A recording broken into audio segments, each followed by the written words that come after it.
अस्सलामु अलैकुम वरहमतुल्लाहि वबरकातुहू। मुअज़्ज़ज़ नाज़रीन, मैं मोहम्मद तैयब कासमी और आप देख रहे हैं Tayyab Qasmi official YouTube channel. नाज़रीन, कुछ लोग दलाली का काम करते हैं और किसी का सामान या प्रॉपर्टी सेल कराने का कमीशन लेते हैं, तो क्या उसको ख़रीदार और सामान के मालिक दोनों से कमीशन लेना जायज़ है या नहीं? आज इसी के मुताल्लिक फ़तवे को देखेंगे कि किस सूरत में कमीशन लिया जा सकता है और किस सूरत में नहीं। बस आप फ़तवे को ध्यान से सुने, देखें, ताकि मसला अच्छी तरह समझ में आ जाए। फतवा शुरू करने से पहले 3 अल्फाज के मानी का समझना बहुत ज़रूरी है, ताकि फ़तवे को समझने में आसानी हो जाए। पहला लफ्ज़ है बाय, दूसरा है मुश्तरी और तीसरा है अक़्द। बाय कहते हैं बेचने वाले को, मुश्तरी कहते हैं ख़रीदने वाले को, और अक़्द मामले को कहते हैं। अब चलिए फ़तवे की तरफ चलते हैं। चुनांचे जामिया उलूम इस्लामिया बिन्नौरी टाउन के पास ये सवाल भेजा। सवाल आप अपनी स्क्रीन पर देख सकते हैं। इसके अंदर 2 सवालात भेजे गए हैं। पहला सवाल ये है कि मैं प्रॉपर्टी का काम करता हूँ। आपसे पूछना ये था कि अगर कमीशन एजेंट ईमानदारी से काम करे तो उसको दोनों पार्टियों की तरफ से कमीशन देना जायज़ है या नहीं, जायज़ किस सूरत में है और नाजायज़ किस सूरत में।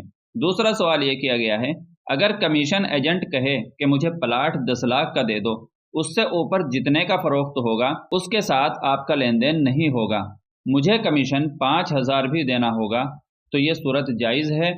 तो इसका जवाब ये दिया गया है। पहली सूरत का जवाब देख लीजिए। अगर मज़कूरा एजेंट बाय और मुश्तरी में से किसी का वकील नहीं है और उसने बाय और मुश्तरी को आपस में मिलाया और उनके दरमियान वास्ते का किरदार अदा किया, बाकी मामला बाय और मुश्तरी ने आपस में खुद किया, तो एजेंट के लिए बाय और मुश्तरी दोनों से यानी जानिबैन से राब्ता कराने का मुतय्यना कमीशन लेना जायज़ है।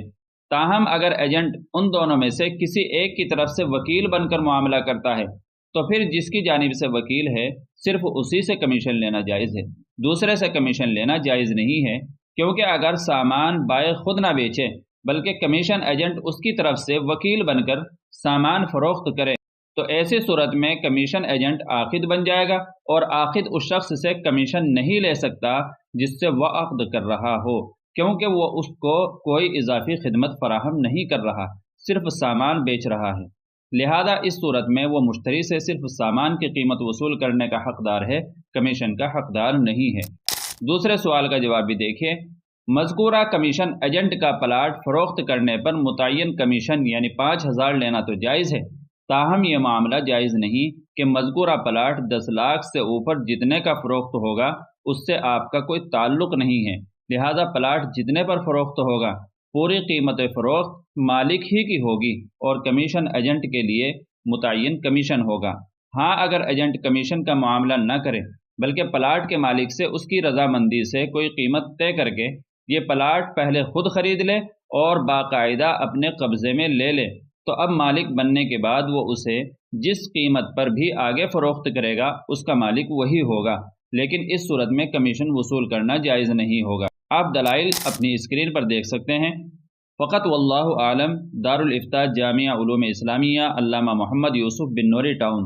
तो आपने मुकम्मल वजाहत के साथ फतवा देखा और समझा कि कमीशन किस सूरत में जायज़ और किस सूरत में नाजायज़ है। और अगर आपके पास इस मसले की मज़ीद कोई सूरत हो तो कमेंट सेक्शन में लिख दें, और चैनल पर पहली बार आए हों तो हमारे चैनल को सब्सक्राइब भी कर सकते हैं, क्योंकि हमारे चैनल पर शरई मसाइल की वीडियोज़ ही अपलोड की जाती हैं।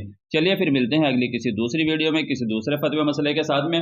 तब तक आपसे दुआ की दरख्वास्त है। अस्सलामु अलैकुम वरहमतुल्लाहि वबरकातुहू।